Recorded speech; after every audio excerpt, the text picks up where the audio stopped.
तीर्थंकर आगम वाणी में जैन धर्म के आधार पर आज हम जानेंगे मूल आमनाई निबंधावली भाग 3 के आधार पर दिगंबर संघ या दिगंबर संप्रदाय, तेरापंथी और बीसपंथी के बारे में संक्षिप्त में। तो दिगंबर जैन परंपरा में प्रचलित तेरापंथ और बीसपंथ संख्यावाची नहीं है बल्कि भाववाची है। 13 और 20 पंथ नाम से ये प्रतीत होता है कि ये संख्यावाची है, जबकि इनका सही नाम 13 और विषम पंथ है। पहले 20 पंथ का मूल नाम विषम पंथ था, जिसका बिगड़ा हुआ रूप 20 पंथ है। इसी तरह तेरापंथ का अर्थ भी 13 यानी जिनेंद्र देव या तीर्थंकर देव का पंथ है। जिनेंद्र देव या तीर्थंकर भगवान की आज्ञा के अनुसार चलने वाले तेरापंथी कहलाए और जिन आज्ञा से साम्य नहीं रखने वाले यानी राग द्वेषी देवताओं की पूजा करने वाले विषमपंथी कहलाए, जिसका विकृत रूप 13 और 20 पंथ नाम है। 20 पंथ के विषमता के बीज मूल में पड़े हैं।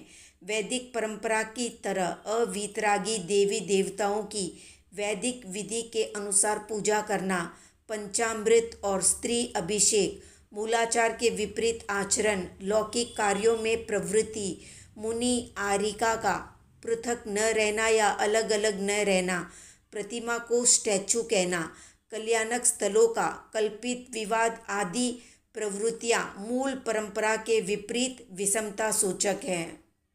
सबसे पहले जानते हैं तेरापंथ या 13 पंथ के बारे में।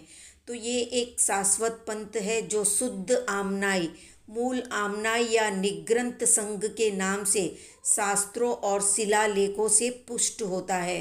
अनंत तीर्थंकरों और अंतिम तीर्थंकर भगवान महावीर द्वारा प्रवर्तित निग्रंथ रूप मोक्ष मार्ग मूल आमनाई, मूल संघ या शुद्ध आमनाई के नाम से प्रसिद्ध है, जिसका आधार ज्ञान, दर्शन, सुख, वीर्य रूप मूल गुण और उनकी प्राप्ति का मार्ग 28 मूल गुण आधारित निर्दोष निग्रंथ श्रमण परंपरा है। मूल संघ की आधारभूत मान्यताओं और आचार व्यवस्था को विस्मृत करके जो भी नए संघ बने वे मूल संघ के उप उत्पाद है, मुख्य नहीं है। जैसे श्वेतांबर, यापनीय संघ, काष्टा संघ, माथुर संघ, द्राविड़ संघ आदि।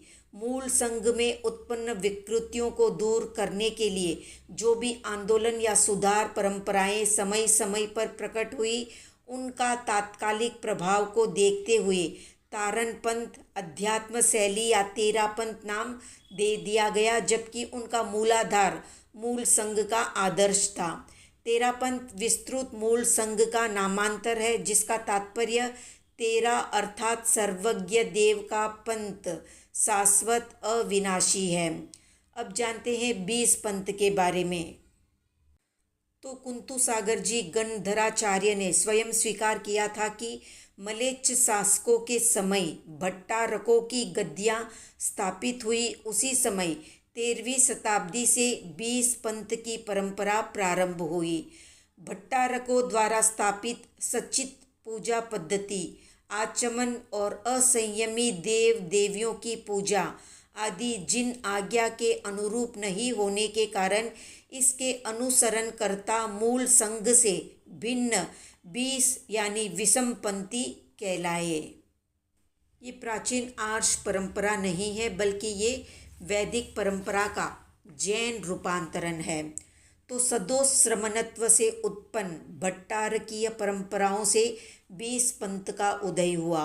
20 पंथ अर्थात वो पंथ जो मूल संघ रूप शुद्ध आमनाई के सिद्धांतों और आचरण में अपनी तात्कालिक सुविधा के अनुसार फेरबदल करने वाला पंथ।